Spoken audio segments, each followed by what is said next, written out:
Yes, We yeah. can't do it any other way, yeah. And we don't have the one up there. And so I just said out of respect for the rest of them, so they have to worry. Oh, vacant. Okay. We'll rise for the Pledge of Allegiance. Oh, wow. I pledge allegiance to the flag of the United States of America and to the republic for which it stands, one nation, under God, indivisible, with liberty and justice for all. I think I said Ashley, you want to take the roll call? Mike Hobson, Here. Marilyn Ertley, Here.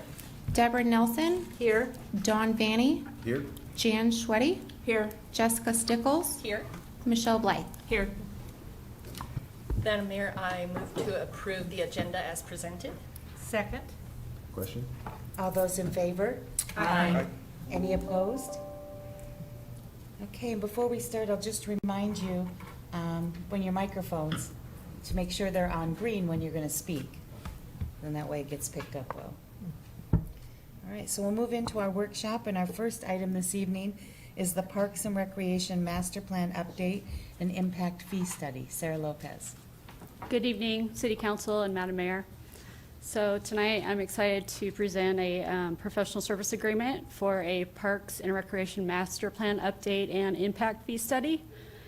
We received several proposals and interviewed several companies, and we are proposing to go with Beckwood Consulting Group. The project involves an update to the Parks and Recreation Master Plan with a park impact fee study. Goals and strategies will be identified with a 6-year and a 20-year projection and implementation plan.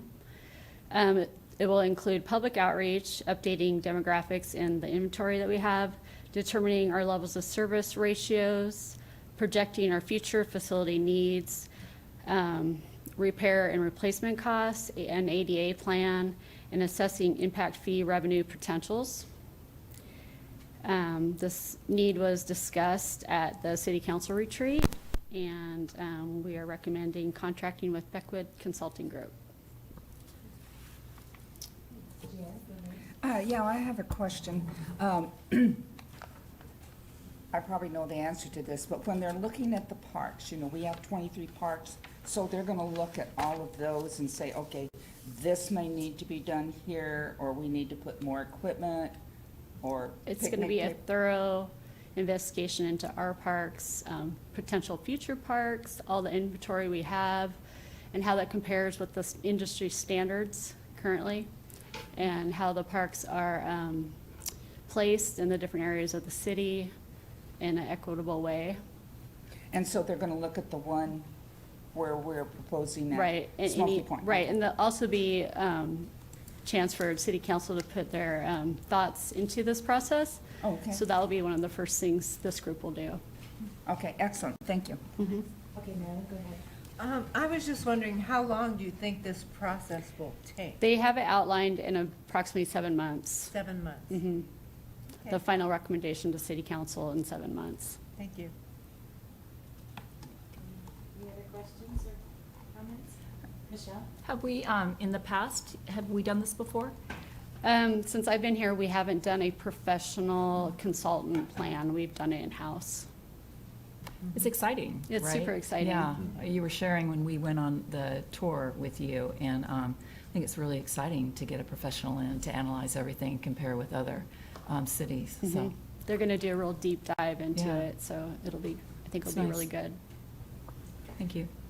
I have one more question. I know that we have multiple, I don't know what they call them, pocket parks or whatever, in Glen Eagle. Because it's Glen Eagle, will they still be included or not? The neighborhood parks are generally considered in your plan, but they're identified as the HOA or neighborhood Okay. pocket parks, yeah. Okay, thank you. Mhm. No, just a comment. I like the way looks like they're gonna be involving the Boys and Girls Clubs and all the different organizations for input too. I like that. Yeah, we were really impressed with them. Mhm. We typically have public comment at the end of the workshop. Did you have a question, sir? I do for the parks Parkland. Okay. The roundabout in front of the fountain.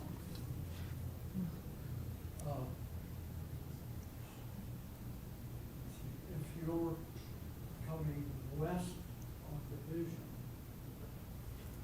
right there on the corner, the vegetation is on the side. Shrub. And you cannot see somebody until you're right there. Okay, thank you. Recommend that to our M&O staff Well, to take a look at. I'll have them take a look at that right away. And we also were made aware of that issue on Friday, and so I've passed that on to the maintenance department to take a look at as well, along Division with the first roundabout, with the vegetation adjacent to the roundabout itself, and then further on with the other roundabout, further east on Division near the PUD building. So, Terrific. And I Good. don't know if it's the park department that I should thank or the traffic department, but when you're northbound on Dunham at the stop, a lot of times people drive past the one-way side and then take a left the wrong way on eastbound Division. So, whether it was the Parks Department or the Traffic Department came out last week and put a one-way sign Terrific. on the park side so people would stop and see it. So thank you. Yeah, thank you. Thanks for bringing it to our attention. Staff's always willing to look into that. Appreciate that. All right, any other questions for Sarah on the? No. All right, thank you, Sarah. Well, thank you. So move to the next item, which is a resolution to surplus assets. Kristen Garcia. Thank you, Madam Mayor. Good evening, members of council.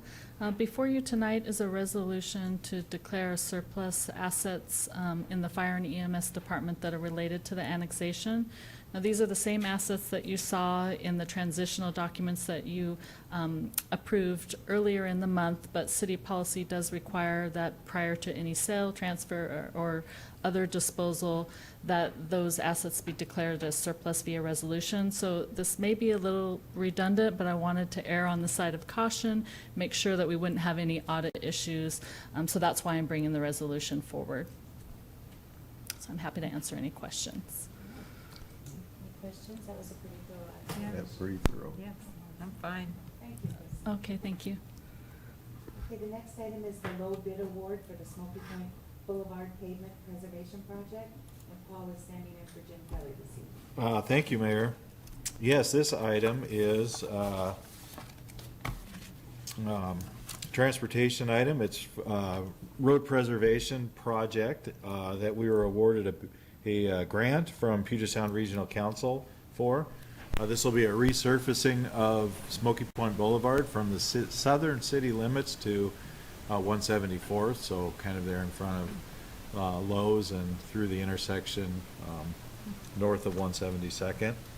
The total budget for this project is $942,000. $726,000 of it is grant funded.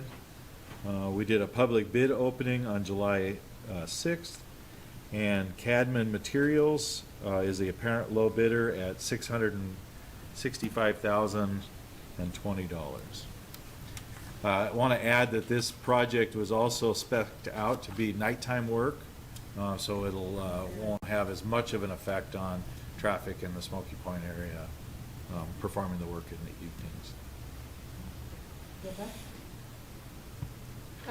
So it doesn't look like any money will really be taken from the TBD fund because it's covered by the grant. Am I reading that Yeah, correctly? the bids came in less than what we anticipated with the grant.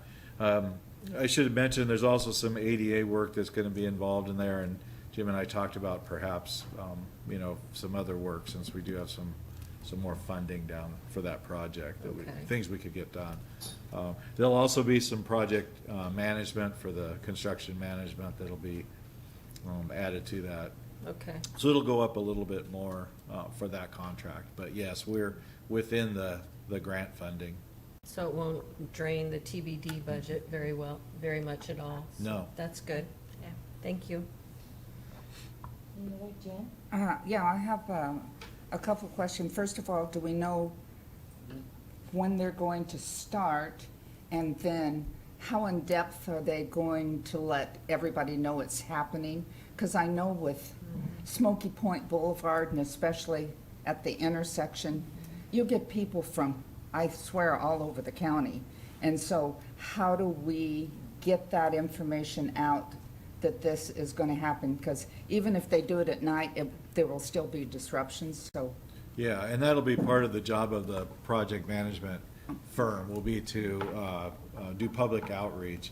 The start date for the project, I don't know, because we just did the bid opening, and so there's still some things that need to be qualified before we issue a notice to proceed. So I don't know what the timing on the project would be, but Jim and I did talk about notification, about making sure the businesses are notified, in addition to what in the normal publications that the city puts out. But we'll provide the businesses with maps and a schedule of the project so that they know when portions of that road will be closed or be difficult to travel. Okay, make sure they work with community transit as well, so Right. public transportation. All right, Jessica, and then Don. So I had a question on the grant funding. It says here it was received, so we got it up front, or it was approved? It was approved. Normally, we Oh. don't get those funds up front. No, it's a reimbursement. Okay, so if we end up having change orders, we can submit those as well up to that 726 then? Yeah, Okay. yeah. Go ahead, Don. Just was wanting to ask the question if we were going to be looking at any utilities and anything that might need improvement or. Jim updates always looks at those and before we get there. puts those projects to get together so that we, of course, put the utilities in before we put new roadway down. Perfect. In that area, we don't have any, so Nothing. there won't be any utility work with this project. Okay. But you're absolutely right. Normally, we want to look at that. All right, any other questions? Thank you, Paul. All right, thank you. So our next item is the ordinance repealing the Arlington Municipal Code, Chapter 2.62, regarding the library board. James Treefry. Thank you, Madam Mayor, members of the council. I come before you tonight with a proposed ordinance to repeal Arlington Municipal Code Chapter 2.62. This particular provision is in reference to our library board. It was originally established as an ordinance in 1999 as a prelude to the annexation agreement between the city and the Snow Isle Library System, precedent to a vote of the public to annex the city into the Snow Isle Library System. With the recent council action in May to transfer the library building and its property to Snow Isle, and that transfer now having taken effect, I come before you to go ahead and amend the code to remove the library board, as we are no longer the owners of that building and facility and no longer operate a library as a municipality. As part of the ordinance, we also recognize the longstanding service of the members of our library board.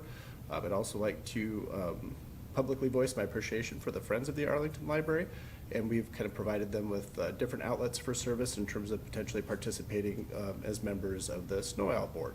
They had a vacancy come up about the same time as we were transferring our building over there as well. I'm happy to answer any questions that you might have. All right, Marilyn? I was just wondering if we will still have any kind of liaison or a, communication person with Snow Isle representing Arlington? Yeah, and so their regional staff person, along with the local librarian, have a pretty established relationship with the city, and then their communication staff is also well connected with Sarah. So as construction kind of starts on the building to bring it up to standards so it can be open all the way to the public, we'll work in cooperation with them. We just did a walkthrough with their maintenance staff last week on the 7th with our maintenance staff to kind of pass down that institutional knowledge with where things are physically located or how the different systems operate. We've developed a very close working relationship with them. And I think that will continue in terms of the Friends of the Library will still interact with the local librarian, and we'll have them occasionally come to council. In this particular circumstance, the librarian was out and was not able to make it. Their regional staff person was interested in attending but could only do so via Zoom. So one of them might be here on Monday next week, but I let them know that it wasn't essential that their presence was here, but they communicate with us regularly. Okay, so the Friends will still be working with Snow Owl? Correct. Excellent, thank you. Any other questions or comments?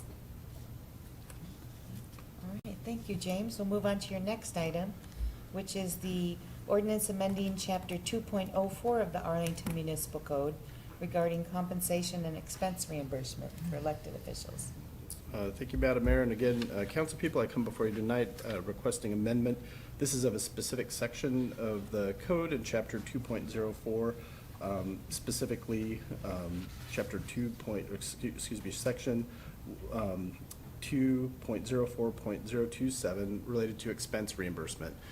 Prior to the decision of the Citizens Salary Commission earlier this year, council members were paid on a per meeting reimbursement basis. And so the standard reporting procedure was to report any out-of-pocket expenses associated with mileage and meeting attendance, along with the specific meetings and agendas that were attended on the list of meetings qualified for reimbursement in the code. And the Citizens Salary Commission rendered their decision by communication to the city clerk earlier this year, establishing salaries for the position of mayor and council members effective the 1st of July. So the proposed amendment to the statute in that section basically removes all those individual meetings that you could have put in for reimbursement previously, as it's under the purview of the Citizens Salary Commission to set the compensation for the elected officials of the city of Arlington. And so it just basically references the reimbursement for mileage, which the council will still be required to turn in separate from any other documentation of attendance. And then any other expenses might be pre-approved by the city administrator consistent with city policy. That primarily references out-of-town travel or anything that would involve an overnight stay. So basically it just brings council into the same travel policies as the other city staff, so we've got basically one finance policy. Happy to stand for any questions you might have about that. Anybody have any questions? I think I know the answer, but we use exactly the same form we have now for 2021. For the mileage. For the mileage, Yes. yeah. Okay, thank you. Michelle? I have a comment since two of the individuals from the Salary Commission are here. It was such a wonderful process to go through and the transparency. And so thank you for allowing that with the council members and the commission. Oh, So thank you. And I would note it's Heather Logan and Steve Maish from the Citizens Salary Commission. I was going to introduce them.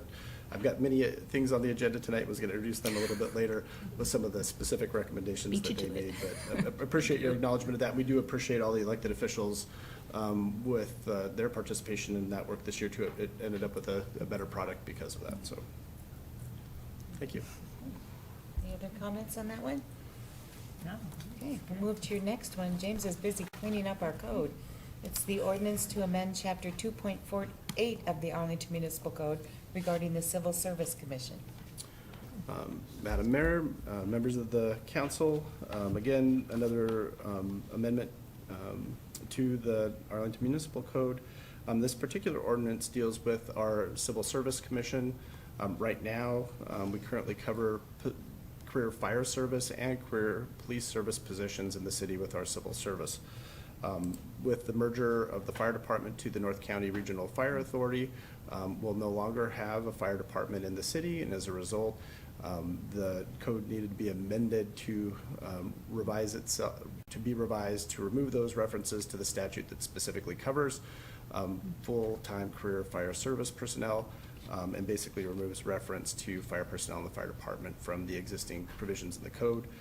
It's not before council because it's separate to the Civil Service Commission, but I'll also make you aware over the last couple of months they've considered additional updated rules to the Civil Service Commission to also make similar changes to remove reference to fire department and fire department staff.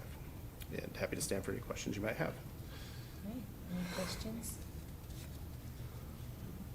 No? All right, thanks, James. We'll move to your next item, which is the resolution adopting benefits, plans, and rates for the mayor and city council.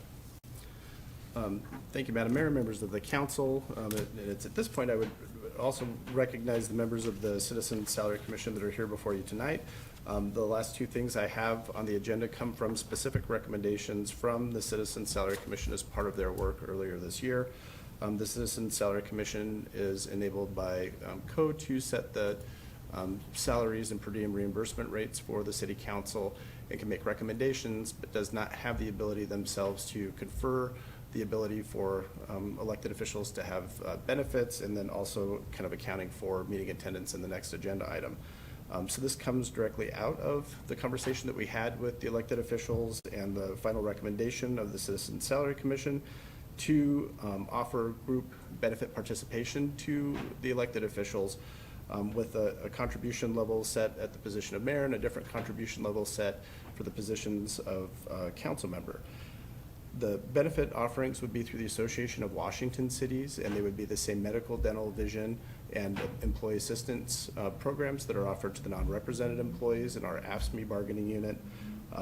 With the provisos, there's not an attached health savings account, and there's not an option for opt-out. And the philosophy or the kind of idea behind this was the Citizen Salary Commission set adequate salaries for people based on what they believe the level of work was, but also recognized that people give up a significant amount of time to sometimes take on these roles. And in recognition of that, it would be appropriate, based on comparable data that we had in the prior practice of the city, to offer the elected officials medical benefits. And then looking into the future, it also will be a method by which we might attract a more diverse electorate in terms of people that might want to run for office who would otherwise not, because it wouldn't offer those types of benefits. So basically, there's budget set for the mayor that would amend the existing budget for 2021 and 2022. That's based on if that position actually enrolled in benefits for full dependent coverage. And then the same thing with the council. That's basically the maximum amount that would be in place if everyone enrolled themselves, and the maximum number of dependents on each one of those plans. We're required by the trust to make a minimum contribution to the dental and vision programs. So basically those rates would be set the same as the non-represented and AFSCME staff. Council members, if they wish to participate in medical, it would be on their own out-of-pocket. And then for the mayor, it would be subsidized at the employee-only rate. Any additional dependents would have to be picked up by that position. I could be more verbose on it, but I'm happy to answer any questions. I'm sure that Heather and Steve would also be happy to let you know their thoughts as well. Is there any questions? Jan? And I'm not asking because you already know I'm not doing this, but I don't quite understand. So where it says 2021, and then it has those two figures added together. So explain to me again what the mayor and council figures mean. So there's basically two different kind of benefit schedules. And so if you look at those, they're attached on the resolution. And the mayor's premiums would be covered by the city's contribution at the employee-only level. And for council, it would be at the council member's own expense to enroll in the medical plans. The dental plans are basically fixed. And so these budget numbers would assume everybody on the council and the mayor both enrolled in the most costly benefit options at the highest level of dependent tier. So basically spouse and dependents. And so that's like the maximum amount that the budget potentially would be for those things. Okay. Yeah, and that's why it's a different number, because the contribution's different, so I thought it would be appropriate to break down those numbers separately, both in 2021 and 2022, so you could see the difference. But is this a monthly? That's for the year. For the year, oh, okay. Yeah, that's the budget year of 2021 and the budget year of 2022, Okay. over and beyond what you guys adopted in the adopted budget. Okay, thank you. Good question. Any other questions or comments? I'd just like to say thank you for considering us and making this happen. I know in years past, we did have full coverage for our family. And, you know, economic things happen and it went away. But it makes me feel really good that you guys could see this and make it happen. So thank you very much. Great. agree, and I appreciate the work you put into this, James. Thank you. Yeah, absolutely. And I'll give a shout out to Ashley too with all of Yeah. our work. She updated a lot of the comp information, and so we had a lot of good data, and that was largely due to Ashley tracking it down, so. Okay, so we'll move on to what I think is our final item this evening, which is the changes to compensation for elected officials with the new monthly report. Finally, Madam Mayor, members of council, I come before you tonight again with the final recommendation from the Citizen Salary Commission. One of the things that the Citizen Salary Commission does when they review the information from the prior 2 years and setting the salary levels going forward for the next period is to review the meeting attendance and expense reimbursement of the elected officials to determine the amount of meetings attended or the amount of work being performed, and kind of comparing that to our comparables as best we can and understanding the amount of time that's being put in.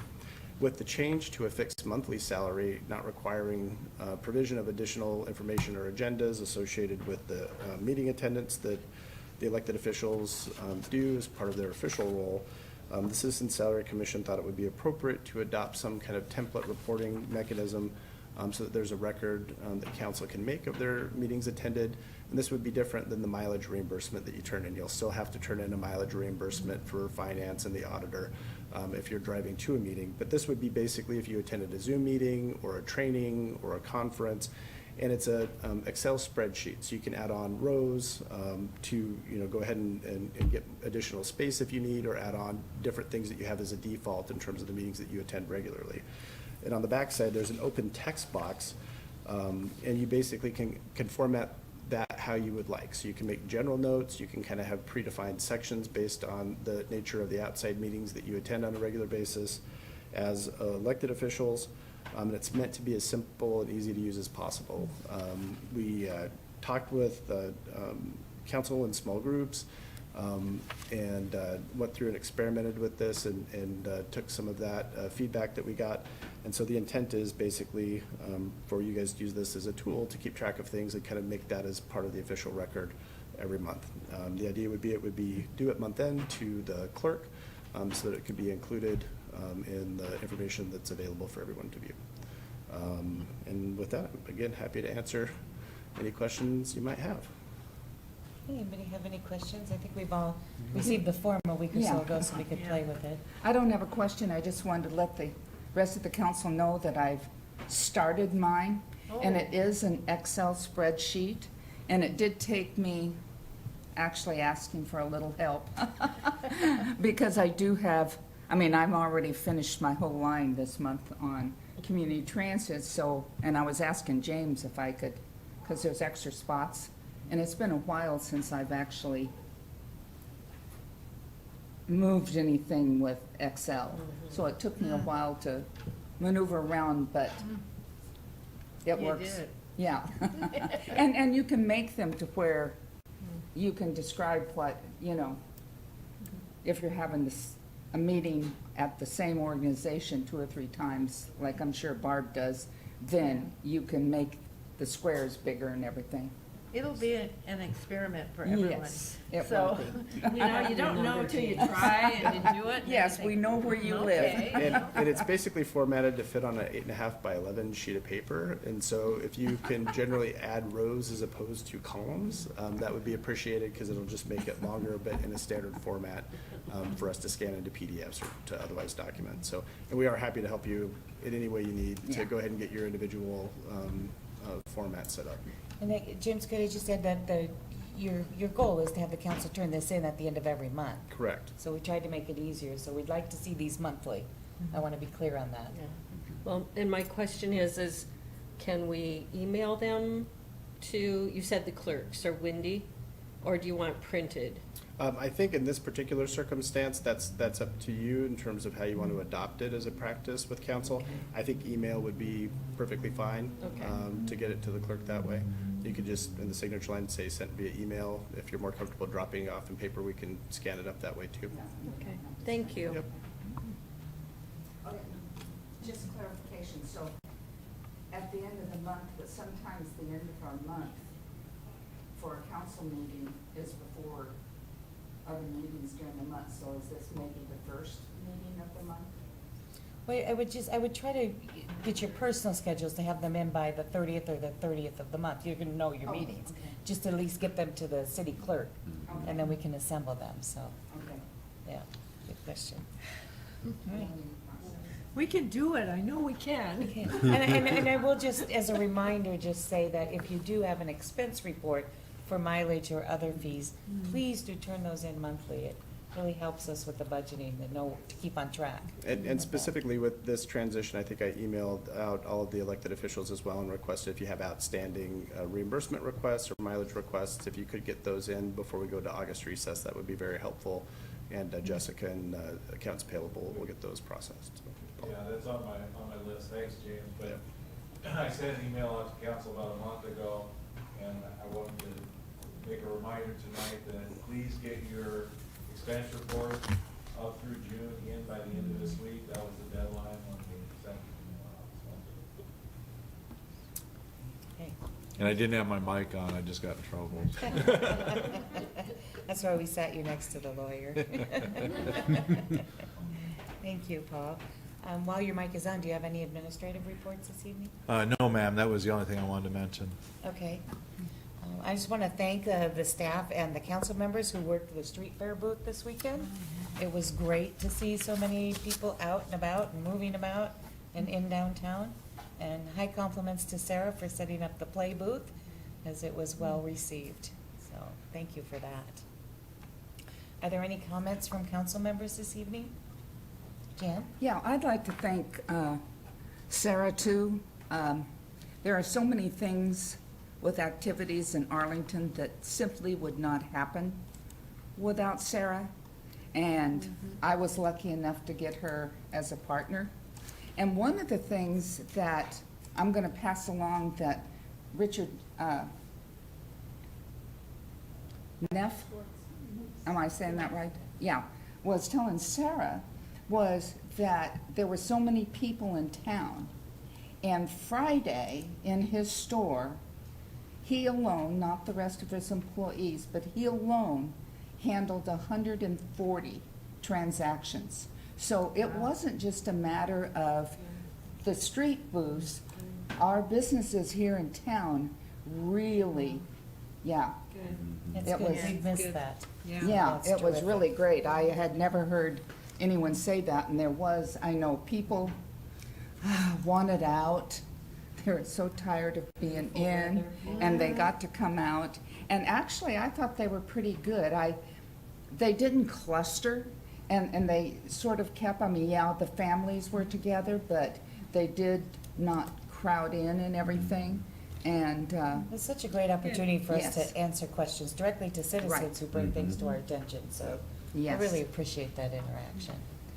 And if I could add to that, thank you, Alice, or Ashley, for putting, there were 2 handouts at our booth on roads and growth, and I asked if they would put copies at each of our tables, so anyone who wasn't there would have that to refer back to, because I always like stuff in written copies so that I can go back and look, because trust me, that's the first thing anyone asks about in the city. So, thank you. Thank you. Are there any other comments from council members? Don?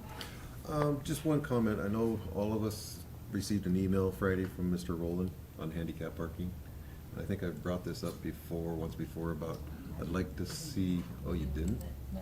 Didn't? Oh, Maybe you could forward that on to. I will, yeah, no, it was in Make sure you discussion of, include Paul in it was that, in yeah. discussion of disabled parking. And like I brought it up once before, asking the comment of how we could come up with a way to include some more handicap parking along Main Street for the handicapped people. And this guy, like he says, his wife's got MS, she's wheelchair bound, he can't get her out of the vehicle on curbside, but without putting a plank out there for her to roll off on. He drove all over town, finally just ended up parking at the gas station so he could go down to the bowling alley, which was the closest place for him. And so I started noticing, for example, right out here, we got two handicap spots that this gentleman could have parked in. But so far, for the last 4 days in a row, these 2 same pickups have been sitting there 24 hours a day in them handicap parking spots. Huh. So the gentleman, I think, owns both them vehicles, lives in the apartment across the street. That's definitely something you want to bring to the city administrator's attention so he Yeah. can deal with it. But no, and I still think it'd be nice to, somewhere in each block off one of the curbside spots for disabled parking. Thank you. Yeah, curbside disabled poses some challenges to have them parallel on the, in the parallel parking. Yeah, for especially the wheelchair people. But Yeah. But we certainly can look at all options available for increased ADA parking if we're that short on it, so. But no, this gentleman, I'll forward it to everybody too, because I thought Yeah. it did go to everybody else. Especially when we're having an event as busy as a street fair, Yeah. as parking is. Yeah, and you then, know, like I say, the two challenging to vehicles begin been out with. there for probably the last 4 or 5 days. Yeah. 24 Wait, hours to 7. Yeah, really, honestly, Don, I'd ask you to, when you see something like that, I it's was kind of a gonna get violation. with to Jonathan just- and ask him if. Or email Paul right away, and just, that's what we employ him to do. He'll get it taken care of. Okay. And just so that the council knows as well, as part of our event planning, we actually increased the amount of temporary ADA stalls as well. So the space immediately adjacent to the city hall to the north, we blocked off for temporary ADA access, and we actually expanded out the amount of signed ADA spots here in the main lot adjacent to the existing stalls as well to make more spots available, so. We just had an awful lot of people out on the weekend. Yeah. Which was great. Go ahead. Are there any state regulations or county regulations regarding these disability parking spots? Or is every city for itself? No, there's certain requirements in terms of minimum access that are required, and we do comply with the ADA in that regard. But I think in terms of being an inclusive and welcoming community, it's always good to go beyond that minimum standard, and I think some of Don's suggestions are warranted in terms of trying to make available more readily accessible parking for people, you know, especially when we do have those events. We've got the employee parking lot in the back that's currently unpaved. At some point in time in the future, we'll come with a project to pave that lot the rest of the way and mark it out, and we can put some additional ADA compliant parking back there, which is accessible to the trail and the sidewalk as well. So we have some ideas about that. We recently got an email for Heller Park in terms of somebody having difficulty accessing the paved sidewalk from the gravel parking lot, because sometimes those ADA parking spots are full.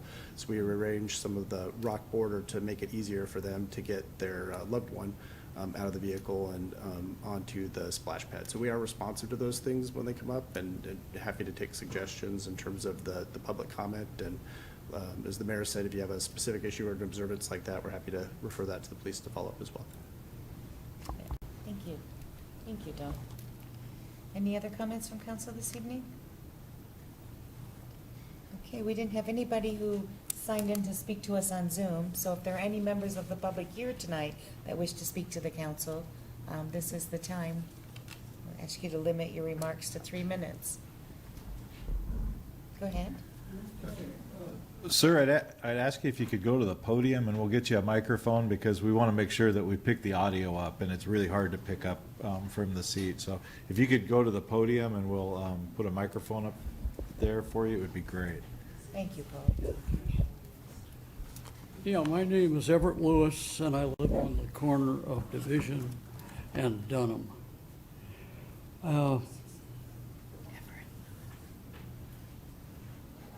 We have a speed problem there.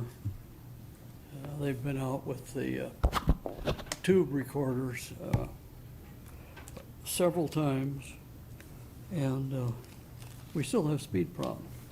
At any rate, I'm curious to know what the time frame and plans are for Smoky Point Boulevard and 530, 49th and 530, and 211th Place and 530.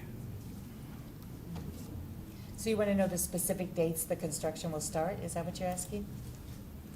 Okay, we'll get you that information. I think it was in last week's e-newsletter. Is that right, Sarah? The week before. I don't know if you signed up to get our weekly emails, but if you leave us contact information, we'll send you a copy of that. Okay. The next thing is, we know that Dairy Charm is going to turn into 115 housing units. And that's like roughly 230 vehicles. What type of planning, if any, are we doing to handle that, since we have a speed problem on Division? And that's going to be the main feed. We don't have Mark here this evening. Paul, do you want I, to? Maybe we'll just take your questions because we don't have the staff member here that does that, and we'll get back to you, Everett, with some answers on that for you. Okay. I guess I must sound like an old record on this 530 issue, but when you go past 211th place and you see 100 to 150 feet of black rubber skid marks from semis, that tells you something. Very dangerous. So I hope that there's going to be more planning go into this Country Charm growth than there was on 530.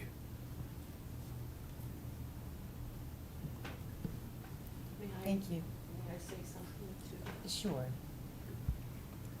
Thank you. I live in the area you're talking about, on McLeod, North McLeod, and I just wanted you to know that I've been in constant contact over the past year, really, with our police force about the speeding that is happening in the north end of town. Yeah. Because it's not, I mean, I hear your concern about the new homes.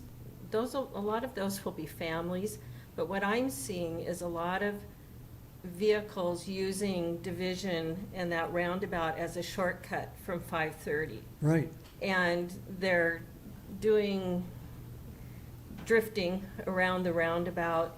They're speeding up the hill. They go the wrong way in the one-way, like you're saying.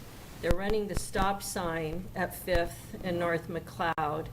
My neighbors who live on the corner have it on their camera quite often. Last night I was standing talking to them and we saw 2 cars run the stop sign there within a half an hour. So it has become a place of recklessness, and I'm not sure why. But I really appreciate you coming and speaking to us tonight, because it just accentuates what I've been talking to our staff and our police department about too. So it's a valid concern. Thank you for coming. Okay, Division and French Street, Yeah. there's a sign there that's written in a foreign language. It's red and white, and it says S-T-O-P. Oh. But nobody can understand what it means.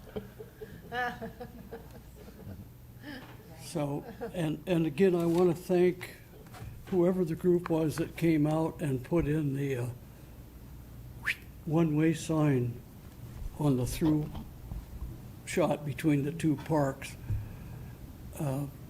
We'll pass your praise on for that. We'll pass your thank you on to Yeah, the staff who did that. that's real good. Thank you. Thank you, Everett. Okay. All right, so consent agenda for next week. We have 2, 4, and 5.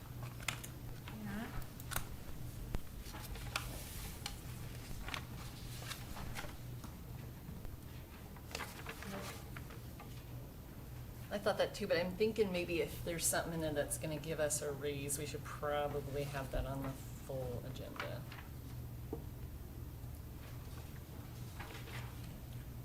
Okay, so when you want 5 on the full agenda, it's changing the code. You've already, Yeah. okay, got it, all right. So 2 and 4? What about number 6? 2, 4, and 6? Any objections? No. All right. You get that, Ashley?